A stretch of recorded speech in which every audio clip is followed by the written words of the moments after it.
بسم الله الرحمن الرحيم. الحمد لله رب العالمين. اللهم صل وسلم وبارك على محمد وعلى آل محمد. اللهم انفعنا بما علمتنا وعلمنا ما ينفعنا وزدنا علما وبارك لنا في علمنا وارزقنا الإخلاص في القول والعمل كاملا وعلما نافعا لا ينسى وتوفيقا دائما وصحة ويقينا وعافية. آمين يا رب العالمين.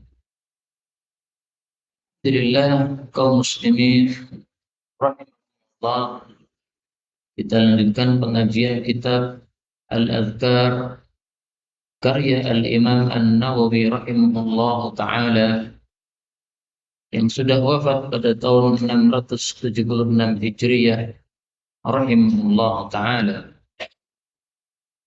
Dan kita sudah sampai pada hadis 477 atau hadis 53 pada urut-urutan buku yang kita cetak ini. Faqala al-muallif rahimahullahu ta'ala wa nafa'ana bihi wa bi'ulumihi fid dharain amin. Bab ma yaquluhu, bab apa yang dia mengucapkannya ba'dal asri, setelah asar, ila ghurubi syamsi, sampai tenggelamnya matahari. Qad taqaddama, telah lewat, ma yaquluhu, apa yang dia mengucapkannya ba'da dhuhri, setelah zuhur, wal asri kadzalika, dan setelah asar juga. Wa yustahabu, dan disukai, al-iktsaru, memperbanyak, minal azkari, zikir-zikir, fil asri, pada salat asar, istihbaban, dengan disukai, mutaakidan, yang sangat, jadi sunnah muakkadah. Kenapa? Fa'innaha, karena salat asar adalah as-salatul wusta, salat yang terbaik, ala qawli, berdasarkan pendapat, jama'atin, beberapa jamaah, minas salaf, dari ulama salaf, wal khalaf, dan ulama khalaf.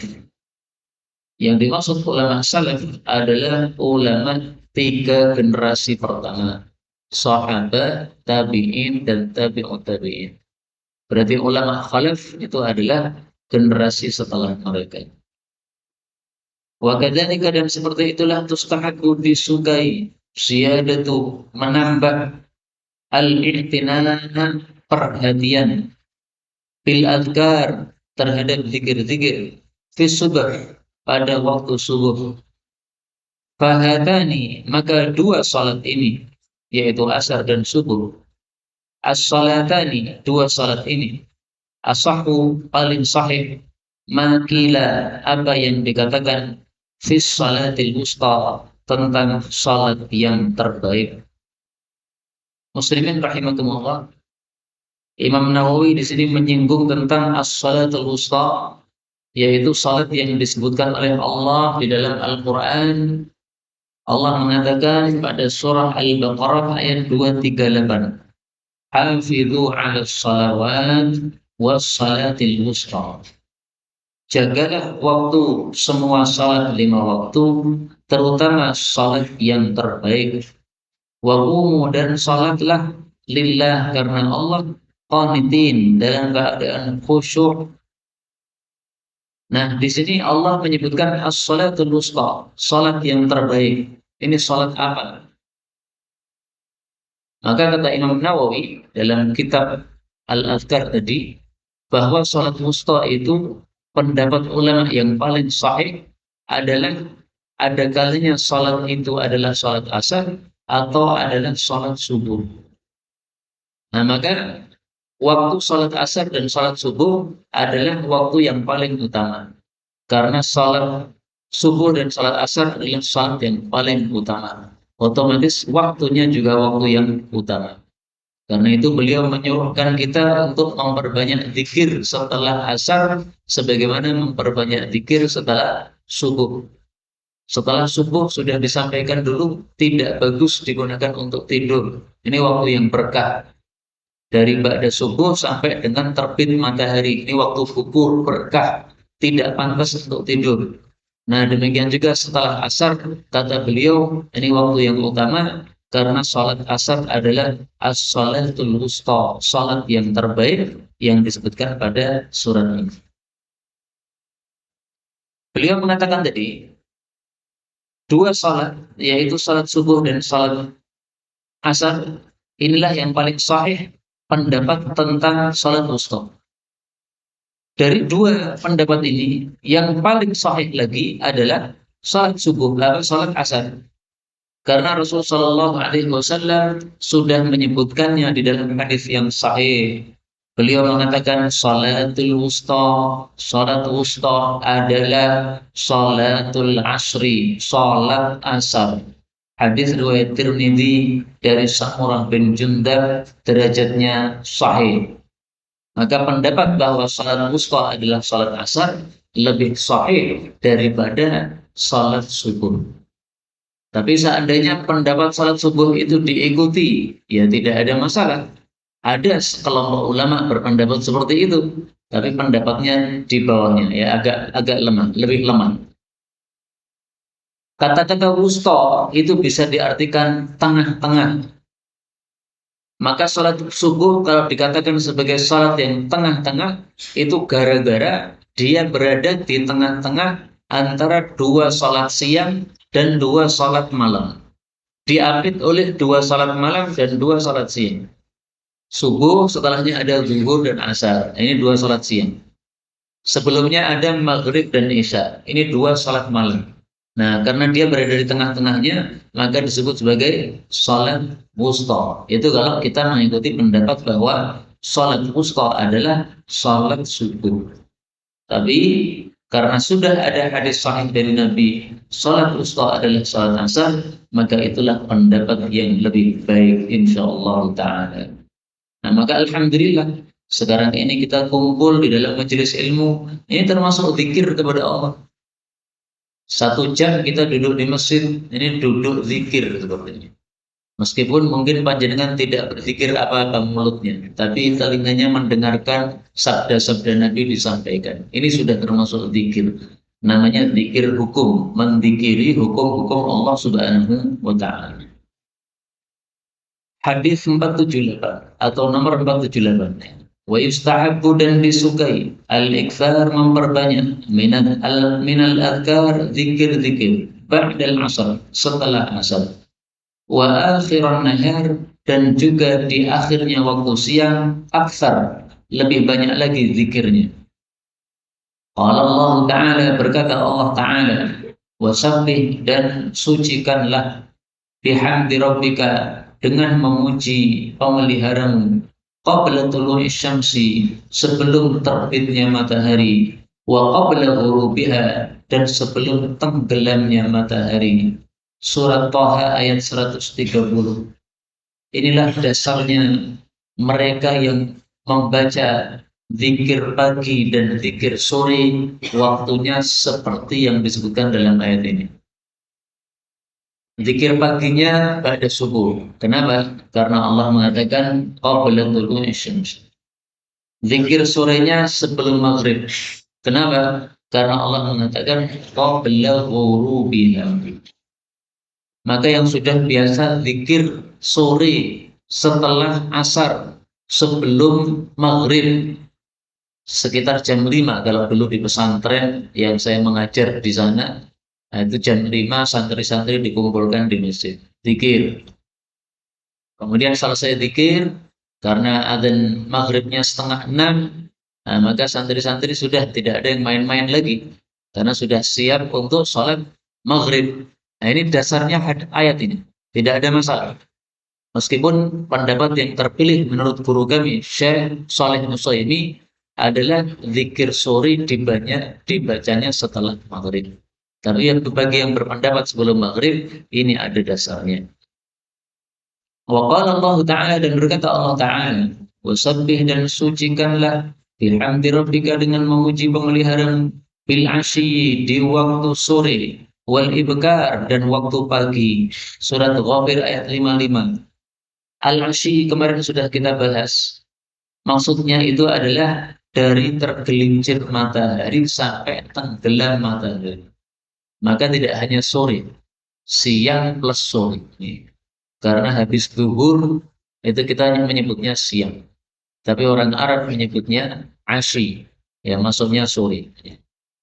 Wa qala Allah Ta'ala, dan berkata Allah Ta'ala, Wadhkur rabbaka, dan zikirlah kepada pemeliharamu, fi nafsika, pada dirimu, tadarruan, dalam keadaan menundukkan diri di hadapan Allah Subhanahu wa taala, wa khifatan, dan dalam keadaan takut kepada Allah Subhanahu wa taala, wa dunal jahri, dan tanpa mengeraskan, minal qauli, ucapan, fil ghudwi, di waktu pagi, wal asali, dan di waktu sore.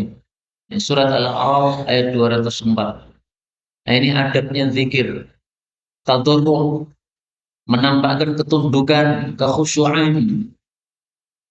Jangan berzikir dengan musik, itu tidak menampakkan ketundukan sama sekali.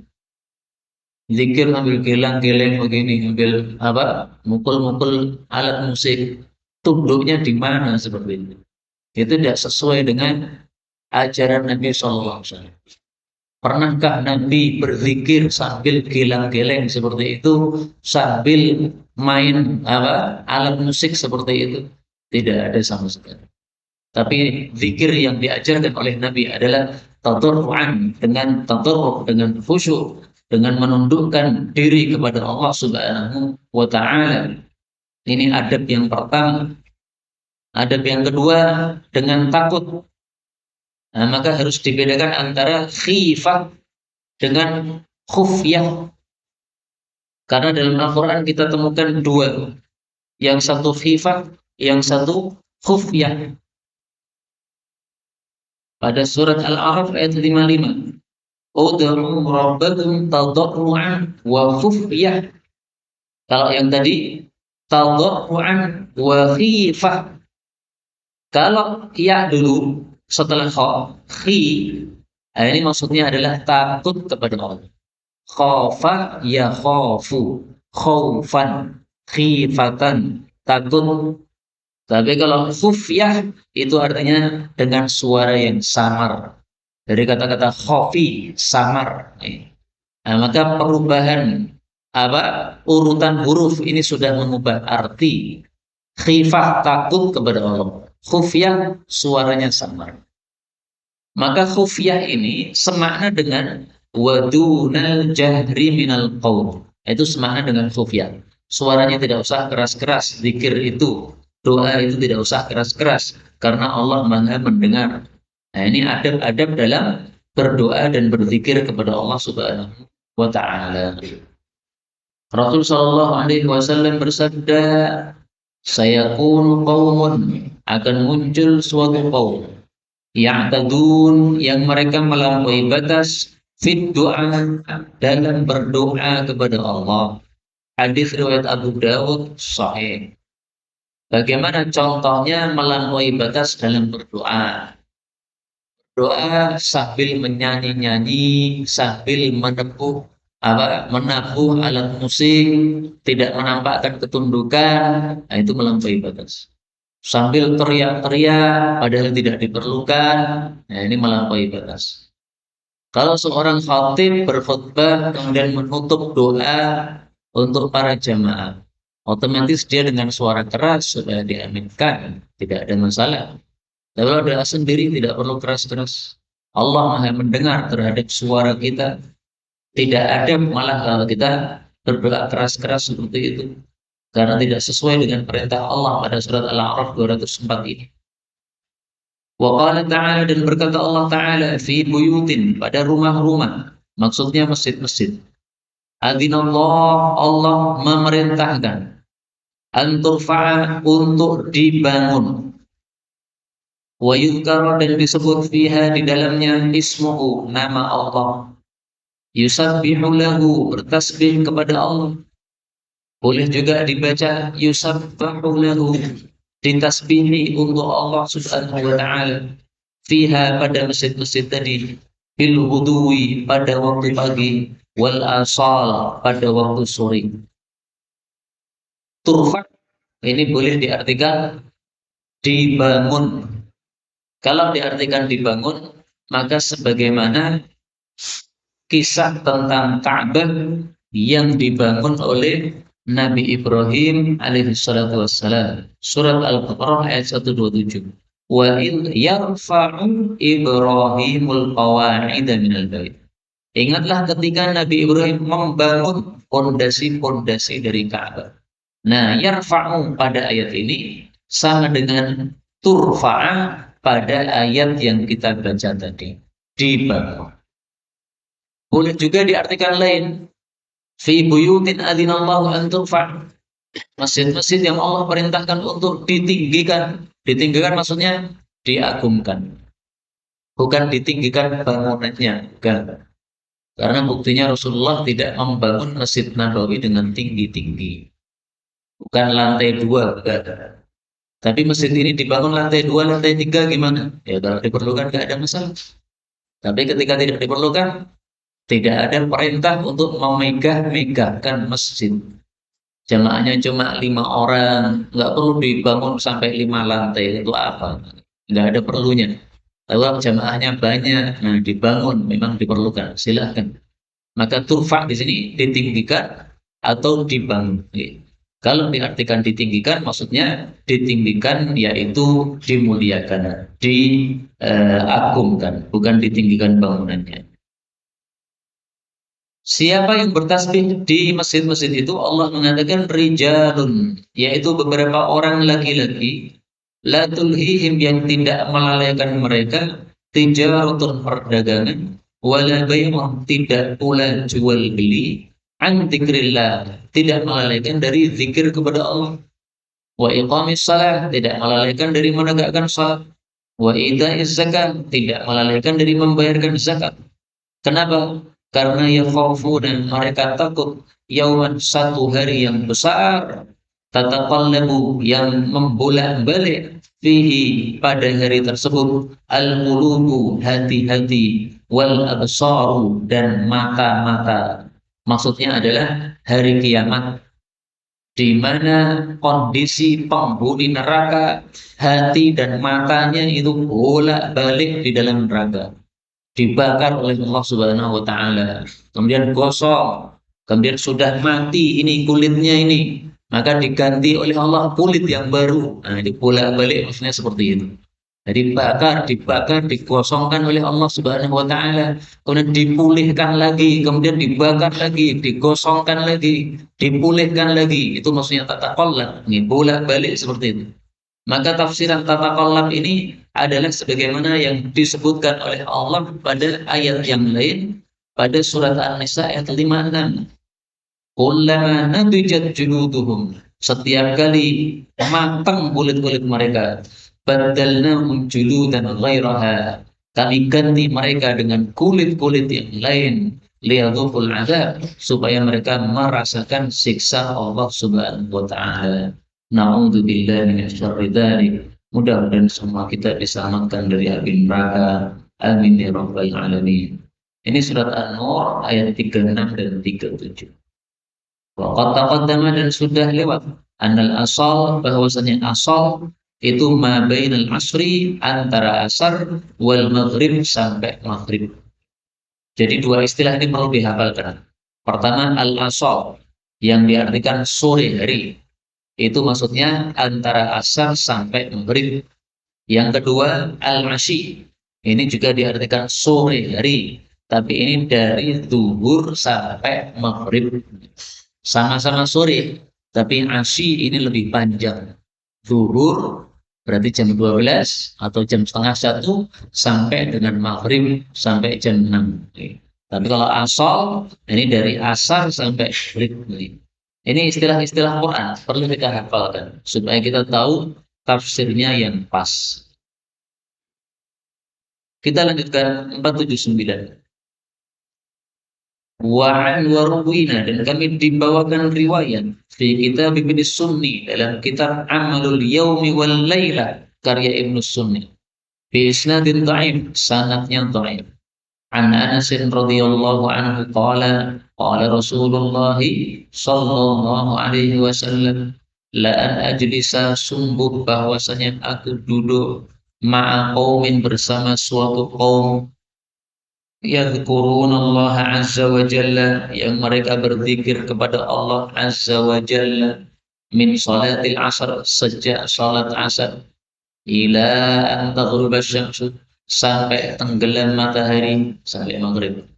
Ahabba ilayya, lebih saya sukai, min, daripada, an u'tiqa, bahwasanya aku memerdekakan, tamaniyatan, 8 orang, min wuldi, dari anak-anaknya Ismail, Nabi Ismail, yaitu maksudnya orang-orang Arab, karena Nabi Ismail ini adalah kakek moyangnya orang Arab. Wallahu a'lam, dan Allah lah yang lebih tahu. Muslimin rahimakumullah, hadis ini memang dhaif, tetapi dhaif dari sisi sanadnya saja. Adapun maknanya sahih, tapi lafalnya beda. Kalau di sini disebutkan duduk setelah asar sampai tenggelam matahari untuk zikir lebih baik daripada memerdekakan 8. Nah, ini dhaif. Adapun yang sahih bukan memerdekakan 8, tetapi memerdekakan 4 orang, sebagaimana kita temukan di dalam Sunan Abu Dawud. Rasul bersabda, la an aq'uda, sungguh aku duduk bersama kaum yang zikir kepada Allah Ta'ala sejak salat subuh sampai terbit matahari, lebih saya sukai daripada memerdekakan 4 anak keturunan Nabi Ismail alaihi salatu wassalam. Kemudian beliau mengatakan, sungguh aku duduk bersama kaum yang zikir kepada Allah sejak salat asar sampai tenggelam matahari, lebih saya sukai daripada memerdekakan 4 budak. 4 budak, titik. Tidak ada kata-kata keturunan Nabi Ismail. Maksudnya 4 budak biasa. Budak Arab itu harganya lebih mahal daripada budak biasa.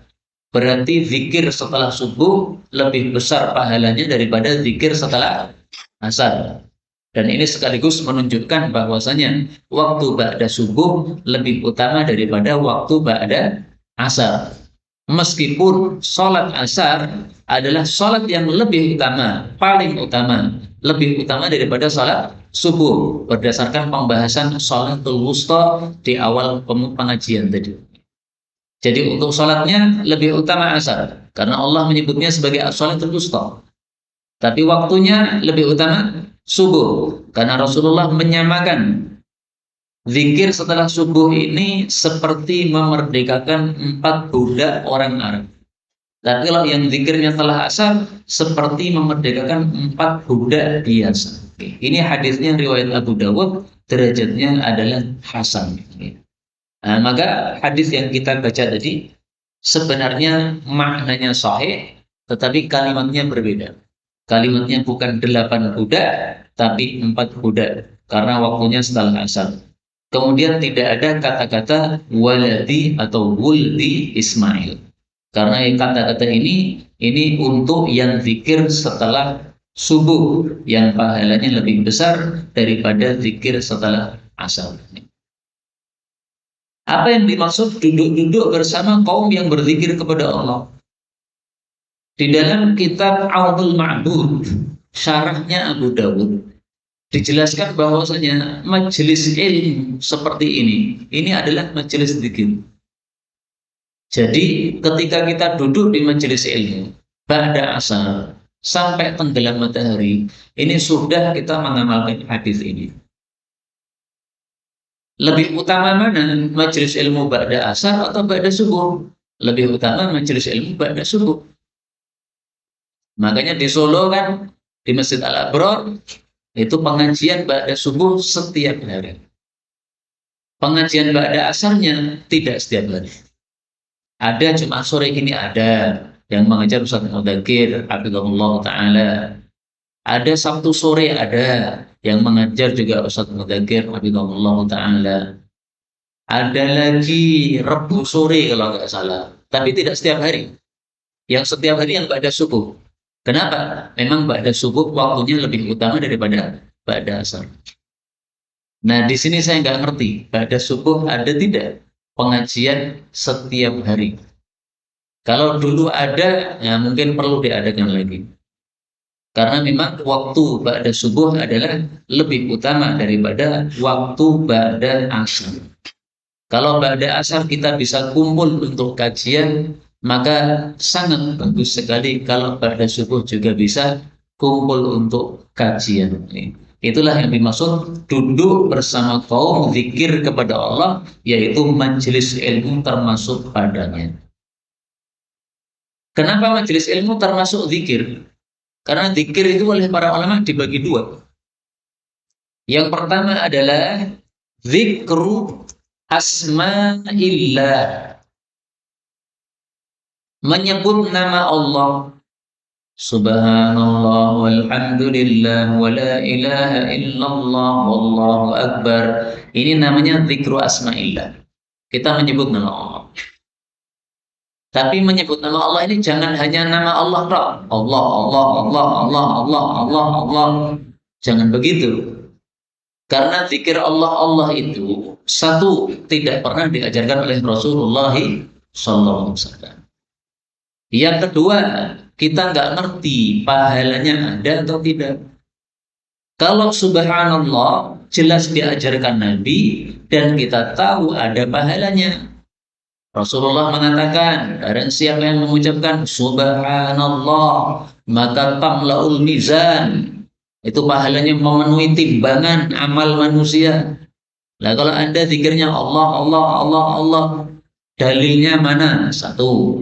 Yang kedua, pahalanya apa? Ada dalilnya tidak? Maka dulu pernah saya di Jakarta ikut satu pengajian. Selesai pengajian kemudian diajak wirid bersama. Ternyata wiridnya Allah, Allah, Allah, Allah, Allah, Allah.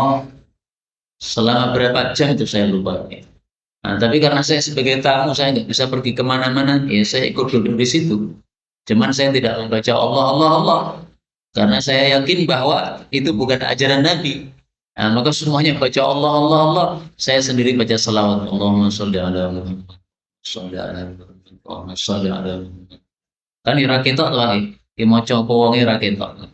Apalagi waktu itu karena malam hari lampunya dimatikan sehingga wiridnya tidak ada yang tahu wiridnya apa. Nah, baik, kembali ke sini. Ini zikir yang pertama, menyebut nama Allah. Yang kedua, zikru ahkamillah, menyebut hukum-hukum Allah. Majelis ilmu, dibacakan tafsir Quran, dibacakan hadis Nabi, pelajaran fikih, halal, haram. Nah, ini hukum-hukum Allah. Maka ini semuanya termasuk zikir. Jadi jangan dianggap majelis zikir itu hanya yang zikir-zikir tok saja, tasbih, tahmid, tahlil, tidak. Itu namanya zikir asma Allah. Tapi ada lagi zikir ahkam Allah, menyebut hukum-hukum Allah Subhanahu wa taala. Baik, kita lanjutkan. Dan karena itulah di Masjid Nabawi dan Masjidil Haram itu setiap ba'da subuh dan ba'da asar ada pengajian.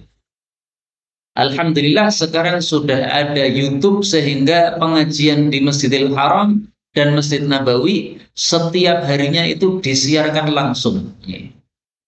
Kalau ba'da subuh pengajiannya di Indonesia itu sekitar jam 9. Karena jaraknya sekitar 4 jam. Kita sudah jam 9 pagi, mereka masih jam 5 pagi. Nah, jaraknya 4 jam. Nah, itu tampaknya berdasarkan hadis ini tadi, mereka kemudian mengamalkan pengajian ba'da subuh dan ba'da asar sekaligus. Kita lanjutkan.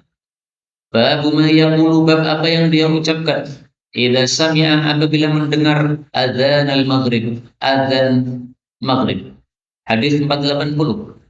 Ruwina, kami dibawakan riwayat di Sunan Abi Dawud, dalam kitab Sunan Abu Dawud, wa Tirmidzi, dan dalam kitab Sunan Tirmidzi, an Ummi Salamah, dari istri Nabi Ummu Salamah radhiyallahu anha. Qalat, dia mengatakan, allamani, mengajari saya Rasulullah sallallahu alaihi wasallam, an aqula, untuk saya ucapkan, inda adzanil maghrib, ketika adzan maghrib berkumandang, Allahumma, ya Allah, hada, ini, iqbalu datang, lailika malam, wa idbaru dan pergi, naharika siangmu, wa aswatu dan suara-suara, du'atika penyeru-penyeru, yaitu para muadzin.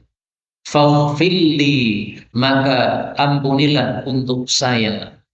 Hadis ini riwayat Abu Dawud dan disahihkan oleh sebagian ulama.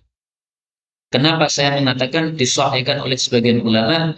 Karena Syekh Albani mendhaifkan. Tapi saya temukan sebagian ulama mensahihkan.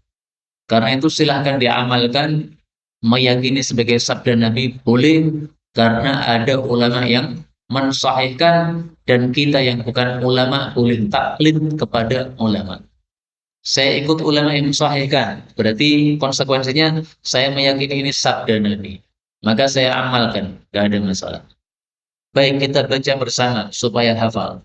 Allahumma hadza iqbalu lailika wa idbaru naharika wa aswatu du'atika faghfirli. Cuma 4 kalimat, Pak. Diulangi lagi sampai hafal. Allahumma hadza iqbalu lailika wa idbaru naharika wa aswatu du'atika faghfirli. Nanti tolong pas adzan maghrib diingat-ingat. Karena ini wirid tidak semua umat Islam sudah membaca. Ini wirid sudah ada seingat saya dalam kitab Ma'thurat karya Hasan Al-Banna. Tapi cara membacanya bukan sebelum maghrib, cara membacanya ketika ada adzan berkumandang, nah kita baca. Setelah adzan juga boleh, tapi pokoknya kaitannya dengan adzan. Sekali lagi. Allahumma hadza iqbalu lailika wa idbaru naharika wa aswatu du'atika faghfirli. Dari hadis ini dan doa ini kita ambil beberapa faedah. Faedah yang pertama, bahwasanya malam dan siang itu ciptaan Allah. Maka kita mengatakan lailika malammu, naharika siangmu. Seolah-olah kita mengadakan atau kita mengakui, ya Allah ini semuanya milik kamu. Maka saya akan mempersembahkan semua amalku untuk kamu. Salat untuk Allah, menghadiri pengajian untuk Allah, baca Quran, buka Quran untuk Allah juga. Ini alangkah bagusnya kalau bisa diresapi seperti itu. Kemudian hadis ini menunjukkan fadilahnya para muadzin. Para muadzin adalah du'atillah, penyeru-penyerunya Allah. Karena dia mengatakan hayya 'alas shalah, mari salat menyembah Allah, maka disebut sebagai penyeru-penyerunya Allah. Maka kata Aisyah, orang yang memandangkan adzan itu adalah yang disebutkan di dalam Al-Qur'an pada surat Fussilat ayat 33. Wa man ahsanu qawlan, siapa orang yang lebih bagus ucapannya, mimman da'a ilallah, daripada orang yang menyeru kepada Allah, wa amila shalihan, dan dia beramal saleh, dan dia mengatakan sungguh aku termasuk muslimin. Kata Aisyah, yang dimaksud di sini adalah muadzin. Nah, muadzin ketika mengatakan hayya 'alas shalah itu sama dengan da'a ilallah, mengajak untuk menyembah Allah. Muadzin selesai adzan, dia akan salat. Nah, dia termasuk wa amila shalihan. Kemudian sikap dia salat itu menunjukkan bahwa innani minal muslimin, dia termasuk orang muslim. Karena tandanya orang muslim adalah paling inti salat. Nah, inilah fadilahnya muadzin, orang yang paling bagus ucapannya menurut surat Fussilat ayat 33. Faedah terakhir, faghfirli, ampuni saya. Berarti doa yang paling penting adalah kita minta ampun kepada Allah Subhanahu wa taala. Maka disebutkan secara khusus oleh Nabi sallallahu alaihi wasallam. Kalau begitu setelah kita sholat maghrib, apa wirid kita? Maka beliau mengatakan babu ma yaqul, bab apa yang dia ucapkan. Ba'da sholatil maghrib, setelah sholat maghrib. Hadis 481. qad taqaddama telah lewat, qariban dekat, annahu yaqulu bahwa dia mengucapkan aqiba setelah kulli salawati setiap salat-salat al-adhkar zikir-zikir al-mutaqaddimata yang sudah lewat. Wa yustahabu dan disunnahkan ayyazida untuk menambah, yaitu menambah zikirnya. Fayaqul maka dia mengucapkan ba'daan setelah yusalliya salat sunnatal maghrib, sunnah maghrib, maksudnya ba'diyah maghrib, 2 rakaat setelah maghrib. Marwinahu apa yang kami telah dibawakan riwayat fi kitab Ibn Sunni dalam kitab Amalul Yaumi wal Lailah nomor 663 an Ummi Salamah radhiyallahu anha qalat kana Rasulullah sallallahu alaihi wasallam idza sharafa jika bubar min salatil maghrib dari salat maghrib yadkhul masuk, maksudnya masuk rumah, fayusalli lalu salat rak'atain 2 rakaat. Nah inilah rakaat ba'diyah maghrib. Tsumma yaqul kemudian mengucapkan fima yad'u pada apa yang beliau doa. Ya muqallibal qulubi tsabbit qulubana ala dinik. Wahai zat yang membolak-balikkan hati, teguhkanlah hati-hati kami di atas agama-Mu ya Allah. Ini doa sangat penting dan dicontohkan untuk dibaca setelah maghrib, setelah kita sholat ba'diyah maghrib. Kata Imam Nawawi, yaqulu ba'da ayyusalli, diucapkannya setelah sholat ba'diyah maghrib. Seandainya dibacanya di dalam sholat ba'diyah maghrib, pada saat sujud gimana? Ya boleh saja. Tapi kalau berdasarkan lafal hadisnya dibacanya setelah sholat. Karena di sini disebutkan tsumma yaqul. Kata-kata tsumma sudah sering saya jelaskan menunjukkan urutan yang ada jedanya. Di sholatnya selesai, nah kemudian membaca wirid ini. Ada jedanya, berarti jeda jangan salam kemudian membaca wirid ini. Dan dari sini kita ambil 2 pelajaran. Pelajaran pertama, salat sunnah setelah maghrib dilakukan oleh Nabi dalam rumah. Karena di sini disebutkan yadkhul, Nabi masuk. Maka kalau posisi kita tidak berada di masjid pada maghrib sampai isya, paling bagusnya salat sunnahnya tidak di masjid. Salat sunnahnya di rumah saja. Kenapa? 2. Pertama, karena perintah Nabi. Kedua, karena pahalanya lebih besar. Adapun perintah Nabi, maka beliau pernah melihat Bani Ashhal salat sunnah ba'da maghrib di masjid. Maka Nabi bersabda, hadhihi salatul buyut. Ini adalah salat rumah. Seolah-olah beliau mengatakan, kenapa dilakukan di masjid? Ini salat rumah, kok dilakukan di masjid? Meskipun tidak dosa, tapi sangat utama untuk dilakukan di rumah. Hadis riwayat Abu Dawud derajatnya sahih. Ini tentu saja bagi yang tidak berada di masjid. Kalau pada maghrib sampai isya di masjid, ya udah sholat sunnahnya di masjid. Tapi kalau pulang, maka sholat sunnahnya di rumah. Kemudian pahala. Apa dalilnya di rumah lebih besar pahalanya? Salatul rajul tatawu'an, salat seseorang salat sunnah. Haitsu la yarahu nasin, tidak terlihat manusia. Sebanding dengan salatnya yang dilihat oleh manusia 25 kali derajat. Hadis riwayat Abu Ya'la, derajatnya sahih. Nah, pilih mana panjenengan? Salat di masjid pahala 1 atau ditunda sampai rumah pahala 25. Pilih mana? Pilih pahala 1 atau pahala 25. Sama dengan pilih dikasih Rp1.000 atau Rp25.000. Pilih dapat 1 juta untungnya atau 25 juta. Nah, kita larikan ke masalah duit karena orang itu sukanya duit. Nah, pahala lebih utama daripada duit. Nah, pilih pahala 1 atau pahala 25. Maka lebih bagus di rumah. Kemudian yang kedua, hadis ini menunjukkan bahwa selesai sholat sunnah ba'diyah maghrib, maka bagus membaca doa ini. Ya muqallibal qulub, tsabbit qulubana ala dinik. Tsabbit qulubana, teguhkan hati-hati kami. Loh kok kami? Kan cuma satu orang. Nah, panjenengan niatkan untuk sekeluarga.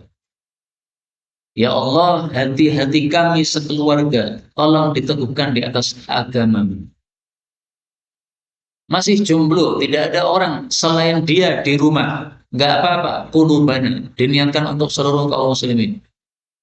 Yang penting doanya lebih bagus tetap seperti yang terlafalkan dalam hadis. Tsabbit qulubana. Seandainya diganti tsabbit qalbi, ya nggak apa-apa. Tapi lebih bagusnya yang sesuai lafal hadis. Tsabbit qulubana.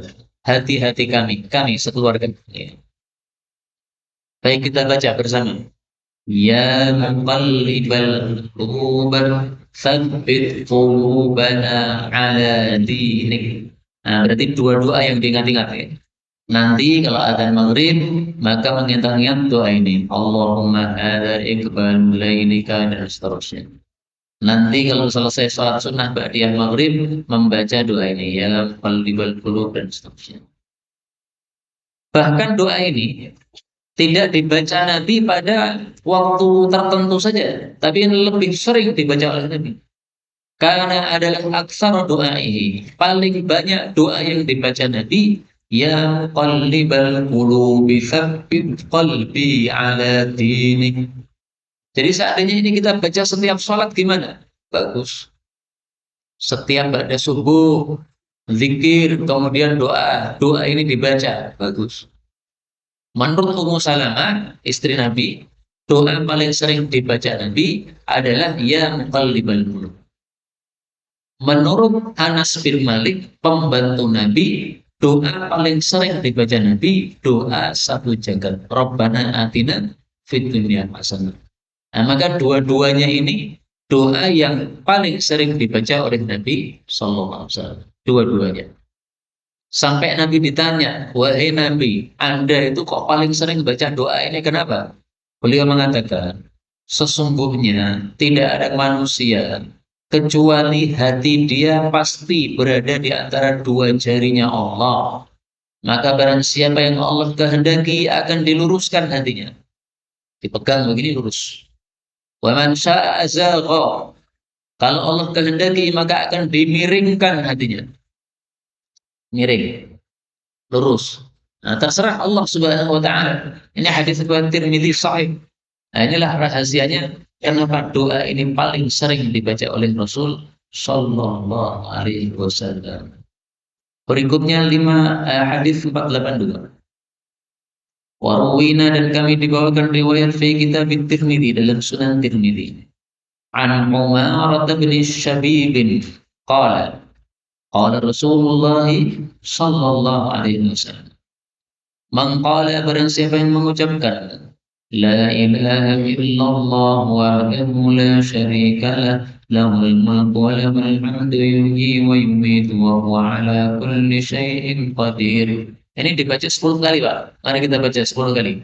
La ilaha illallah wahdahu la syarika lah, lahul mulku wa lahul hamdu yuhyi wa yumiitu wa huwa ala kulli syai'in qadir. La ilaha illallah wahdahu la syarika lah, lahul mulku wa lahul hamdu yuhyi wa yumiitu wa huwa ala kulli syai'in qadir. La ilaha illallah wahdahu la syarika lah, lahul mulku wa lahul hamdu yuhyi wa yumiitu wa huwa ala kulli syai'in qadir. La ilaha illallah wahdahu la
Qadahu asyra.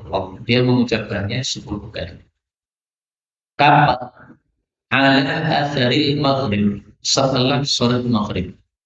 Dan dulu sudah pernah saya jelaskan, wirid ini disunahkan setelah dua sholat. Sholat subuh sama sholat maghrib. Dan orang-orang yang paling memperhatikan sunnah ini adalah saudara-saudara kita dari kalangan NU. Mereka sangat memperhatikan sunnah ini pada subuh sama pada maghrib. Nah, kita jangan kalah dengan orang-orang yang mengamalkan sunnah ini. Fadilahnya apa? Ba'athallah, Allah putus ta'ala lahu untuk dia maslahatan, penjaga-penjaga. Yatakaffalunahu, yang menjaga dia minasyaitani, dari setan, hatta yusbih, sampai subuh. Wa kataballah, dan Allah catat ta'ala lahu untuk dia biha, dengan wirid itu, asyra hasanatin, 10 pahala, mujibatin, yang mewajibkan, maksudnya mewajibkan masuk surga.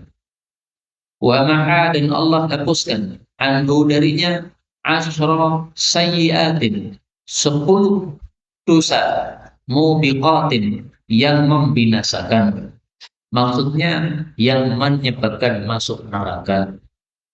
Wa kanat lahu, dan adalah wirid itu bagi dia, bi'idli, sebanding asyri riqabin, 10 budak mukminatin, yang beriman. Apa derajat hadis ini? Qala Tirmidzi, berkata Imam Tirmidzi yang meriwayatkannya, ada hadisun hasan, ini adalah hadis yang baik, yang hasan. Wala na'rifu, dan kami tidak mengetahui, li Imarat bin Syabibin, untuk Imarat bin Syabib, sama'an, bahwa dia mendengar hadis minan Nabi sallallahu alaihi wasallam. Jadi hadisnya sanadnya dhaif. Kenapa? Karena Umar tidak pernah mendengar dari Nabi. Berarti kan sanadnya putus. Tapi meskipun sanadnya dhaif, kata beliau, derajatnya apa? Hadis hasan. Kok bisa sanad dhaif tapi kok derajatnya hasan? Nah, dijawab oleh Imam Nawawi. Qultu, saya katakan, wa qad rawahu An-Nasa'i, sudah diriwayatkan oleh Nasa'i dalam kitab Amalul Yaumi wal Laila, min tariqain, dari 2 jalur. Ahaduhuma, salah satunya, hakada, seperti ini jalurnya yang sudah disebutkan tadi. Wathani, dan jalur yang kedua, an Umarah, dari Umarah, an rajulin, dari seorang laki-laki, minal ansar, dari sahabat Ansar. Qala al-Hafidz Abdul Qasim Ibnu Asakir, berkata Ibnu Asakir, hadza tsani, jalur yang kedua, huwa shawab, itulah yang benar. Nah, jadi ternyata sahihnya kenapa? Karena ada jalur yang lain. Jalur yang lain sambung. Umarah tidak mendengar Nabi, berarti kan jalurnya putus. Tapi ternyata ada jalur lain. Umarah meriwayatkan dari sahabat Ansor. Sahabat Ansor meriwayatkan dari Nabi. Nah, di sini nyambung. Makanya tidak semua sanad yang dhaif kemudian hadisnya dhaif. Tidak. Ada kalanya sanadnya dhaif, tidak sambung, atau perawinya dhaif, tapi karena banyak jalur yang menguatkan, atau karena ada hadis-hadis semisal yang menguatkan, maka menjadi derajatnya hasan atau sahih. Karena itu wirid ini sangat penting untuk dibaca pada maghrib 10 kali dan pada subuh juga 10 kali. Dan 10 kali saya kira ini bukan sesuatu yang sangat berat, maka hendaklah dijaga karena fadilahnya yang sangat besar. Dijaga oleh Allah dengan malaikat-malaikat menjaganya dari setan sampai subuh. Kalau dibaca subuh berarti dijaga sampai sore, sampai maghrib. Qultu, saya katakan, qauluhu maslahah. Kata-kata maslahah itu bifathillah, bifathil mim, mimnya di fathah. Wa iskanis sin, sinnya disukun. Al-muhmalah, tanpa titik. Wa fathil lam, lamnya di fathah. wa bil ha'il mu'allaq. Haknya tanpa titik.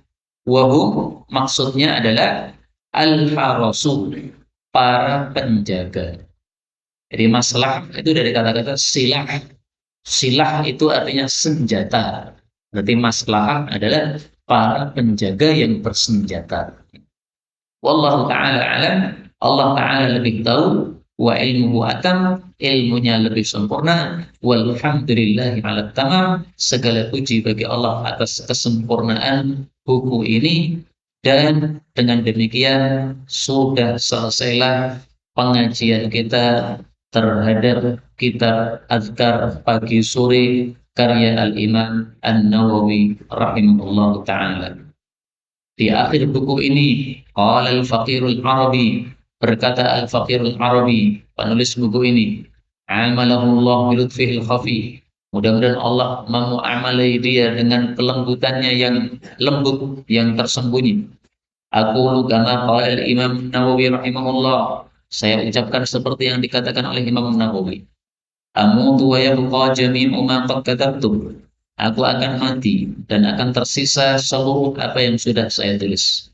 Faya laita, maka alangkah inginnya mayaqra kitabi, orang-orang yang membaca kitab saya. Ta'aliya, mendoakan kebaikan untuk saya. La'allallah ayyamunna alayya bilutfi. Mudah-mudahan Allah memberikan nikmat kepada saya dengan kelembutannya. Wa yarhama taqsiri wa su'a fi'aliyah, dan merahmati kekurangan saya dan kejelekan perbuatan-perbuatan saya. Ini mungkin tidak ada di situ nih. Ada apa? Oh, ada ya. Wa aqulu kama qala al-Imam Ibnu Hazm rahimahullah. Dan saya juga mengucapkan apa yang dikatakan oleh Imam Ibnu Hazm. Munaya minad dunya, angan-angan saya dari dunia adalah ulumun abthuha, ilmu-ilmu yang saya sebarkan kemana-mana. Wa ansuruha, dan saya tabarkan ilmu itu fil badi, pada orang-orang badui, wal hadir, dan orang-orang kota. Jadi maksudnya di segala penjuru ilmu saya sebarkan. Doaum, yaitu mengajak ilal kitab wa sunnah, kepada Quran dan sunnah. Allati tanasa dzikraha, yang telah lupa untuk menyebutkan Quran dan sunnah. Rijalun, beberapa orang, fil mahadir, di dalam pertemuan-pertemuan. Tamma, telah sempurna, tadrisu hadzal kitab, pengajaran kitab ini, fi Jami' Darussalam, di Masjid Darussalam, Saraghin, Jawa Al-Wusta, Am 1443 Hijriah atau 2022 Miladiyah. Alhamdulillahirabbil alamin. Mudah-mudahan apa yang sudah kita lakukan ini diterima oleh Allah Subhanahu wa taala sebagai amal saleh, sehingga mendekatkan diri kita kepada Allah Subhanahu wa taala. Kemudian di akhirnya lagi ada doa muhim, satu doa yang sangat penting, nahfaduha, untuk kita hafalkan. Diriwayatkan dari Qais bin Ubad, dia mengatakan, telah salat Ammar bin Yasir mengimami suatu kaum, satu salat yang dia meringankannya. Maka seolah-olah mereka mengingkari, kenapa kok salatnya cepat? Maka Ammar mengatakan, bukankah aku sudah sempurnakan rukuk dan sujud? Maka mereka menjawab, iya. Maka Ammar berkata, ketahuilah, sesungguhnya aku telah berdoa di dalam salat tadi dengan satu doa yang adalah Nabi Yunus sallallahu alaihi wasallam terbiasa berdoa dengannya. Nah, ini doa sangat penting, kata guru kami Syekh Sa'id Al-Kamali rahimahullah ta'ala, hafizahullah ta'ala. Ini doa sangat bagus untuk kita hafalkan. Kalau tidak mau menghafalkan, yang penting dibaca. Kata beliau, kalau setiap hari dibaca, lama-lama hafal sendiri. Mari dibaca. Allahumma bi'ilmikal ghaiba wa qudratika 'alal khalqi ahyini ma'alimtal hayata khairal li wa tawaffani idza 'alimtal wafata khairan li wa as'aluka khasyataka fil ghaibi wasyahadah wa kalimatal haqqi fir ridha wal qadar wa as'aluka na'iman la yanfad wa qurrata 'ainin la tanqati wa as'aluka ar-ridha bil qada wa bardal 'aish ba'da al-maut wa ladzatan nadar ila wajhik wa syauqa ila liqa'ik fi ghairi dharra'a mudirra wa la fitnatin mudillah. Allahumma zayyinna bi zinatil iman waj'alna hudatan muhtadin. Amin ya rabbal alamin. Ini diriwayatkan oleh Nasai dan disahihkan oleh Al-Albani. Qala Syekhuna Sa'id Al-Kamali Al-Maghribi hafidhahullah. Berkata guru kami Syekh Sa'id Kamali orang Maroko, semoga Allah menjaganya. Bacalah doa ini terutama pada hari Jumat. Karena di dalam hari Jumat ada waktu yang dikabulkan doa. Dan sungguh telah membaca doa ini Syekhuna pada doa khutbah Idul Fitri tahun 1443 Hijriah tahun ini. Dan berkata Al-Faqirul Arabi hafizahullah, ihfadhuhu, hafalkanlah doa ini, barakallahu fikum, semoga Allah memberkahi kepada antum semuanya. Muslimin rahimakumullah, maka mari saya mengajak semuanya, ini doa sangat-sangat penting. Meskipun belum kita pelajari maknanya, tapi intinya doa ini sangat-sangat penting. Bagus untuk dibaca setiap hari. Buku sudah ada di tangan Anda, maka Anda bisa membacanya setiap hari, tinggal membuka halaman terakhirnya. Lama-lama insya Allah akan hafal sendiri. Wallahu a'lam bishawab. Walhamdulillahi rabbil alamin.